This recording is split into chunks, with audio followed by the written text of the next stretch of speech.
Woodland is a testament to the dignity and the perseverance of the African Americans here in Richmond. I consider it a sculpture garden, a historical museum. It's really almost like an encyclopedia of African American history and who's who. It's the final resting place of approximately 30,000 African Americans. Everything you see here, any area that was possible to bury in, had been sold or has a burial in it. So that's why we estimate 30,000 burials, and about a third of those are in amongst the trees, which means you got to clear all that out. You got to probe for the graves. Well, there's a lot of lost souls. There's a lot of history in here. When you first got here, so devastated, you don't really know where to begin. Everything you saw out in the cemetery was full of grass. The only thing you could see every once in a while, a tall monument, but all the tombstones are hidden. I was just taken aback at how bad it was. They deserved better because of the contributions that they made to the building of Richmond. I just feel that these people deserve a whole lot more respect than what we've been giving them.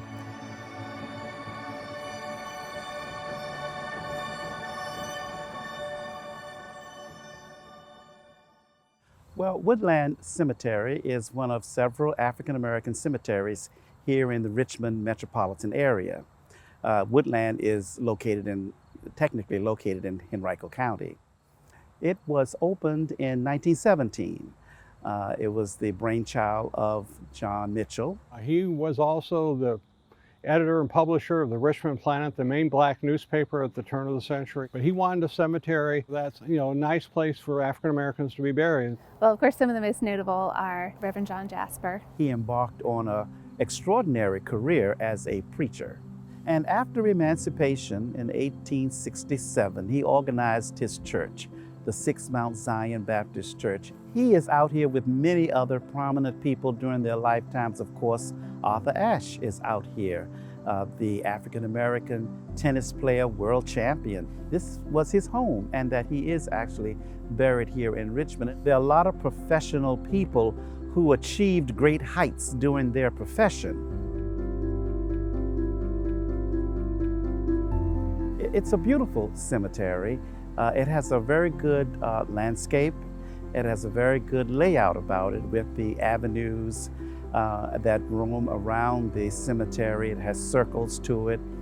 It's a beautiful cemetery, and it's somewhere that I've been coming to since I was a child. It is so unique and so special. Not many people know that it's here, and when they ultimately do find it, especially now that it's being restored, they're overjoyed. This area around here has been decently maintained until 2016, when the previous owners just stopped doing anything. They had some issues and they couldn't maintain it anymore, and the maintenance stopped, so everything got really tall. The soil here is really good. The grass grows really well. It just constantly grows, so you got to maintain it. You got to be careful mowing around the gravestones. And you can't, some of them you got to come in with a weed eater and trim around the stones because you can't get the mowers that close. So it's a challenge to mow all this. All these tombstones that are leaning, we forgot to jack them up, support them with new gravel and a new harden, and a lot of these tombstones fell down. Many of them have been hidden for years, if not decades. Driving down that road when you first come in, it can be kind of daunting if, the way the trees are hanging over it, and you don't know you're actually coming to a cemetery. A year ago, when the tall grass was there, people didn't like to come out here. There were, who knows, snakes or whatever in there. Headstones some had been cracked. It was obvious that people had thrown trash in the cemetery. When you came in, you could see that. So it was very upsetting to see that. This is my family plot. My immediate family is here. I have 8 family members buried out here. With me, I was just taken aback at how bad it was. You couldn't see the roads. You couldn't see where the bricks that marked the edges of the roads were overgrown. So it was in disarray, and I was so saddened by looking at it the way it was. It was very, very disappointing. And it was difficult to get back here to the plot, so we kind of stopped coming. I know my mother would have had a fit. Rather than holding on to the anger, I was looking to do something about it.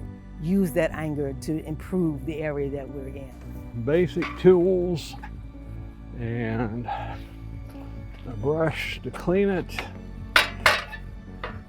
And even though it looks like Mountain Dew, it's water. I kind of treated it as an archaeological project myself, you know, trying to find out all we can about the cemetery, what's here. We keep finding mysteries, digging out a gravestone. It's kind of the thrill to find.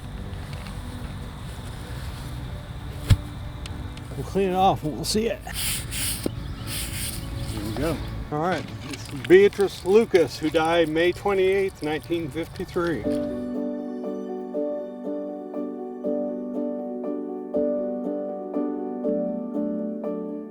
And so in recent years, I, along with many other volunteers and other people who had an interest in helping this cemetery back to its original beauty, slowly but surely, we have been able to reveal the original beauty of this cemetery. We've just decided to get out here with our lawnmowers, our weed whackers, and started cleaning up Woodland Cemetery, trimming the bushes, cutting down trees, cutting back overgrowth. We can't do it ourselves. It has to be a community effort. We could definitely use the volunteers to come out to physically work, and we could also use some tools. So we would love to have the public, if they've got riding lawnmowers or shovels or whatever they can afford to donate, we need them. I really appreciate it. Glad we can help. We were fortunate to have a gentleman and his wife who donated a new lawnmower for us, because all we have is residential mowers, and these things take abuse, so he bought us a commercial mower. We need more than just physical labor. It takes over $200 worth of gas on the weekend just to cut and weed eat around this place. Whether it be money for perpetual care for this, money to help with gravel, road service. Anybody can come and make a difference here. The one main reason why I volunteer out here is because of all the people involved. All the family members who have ancestors buried here. I volunteer for them.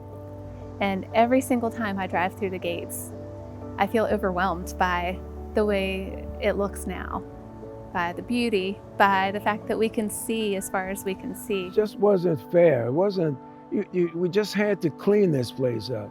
And I'm gonna tell you, it really draws on the heart when the family members come out and they see what we've been able to do, and they tear up because some of them had seen their family headstones in 15 years. Cemeteries are special places, whether they are African American cemeteries, Jewish cemeteries, white cemeteries. In many ways, the way we treat cemeteries is a reflection of us as a people on how we treat our departed loved ones. This is a museum, a living museum, and it holds so much history about the African Americans in Richmond, the stories that have never been told. When I look at it now, I see a rising. I see where, yes, we were downtrodden for a minute, but again, with the help of the community and the volunteers, we are rising again.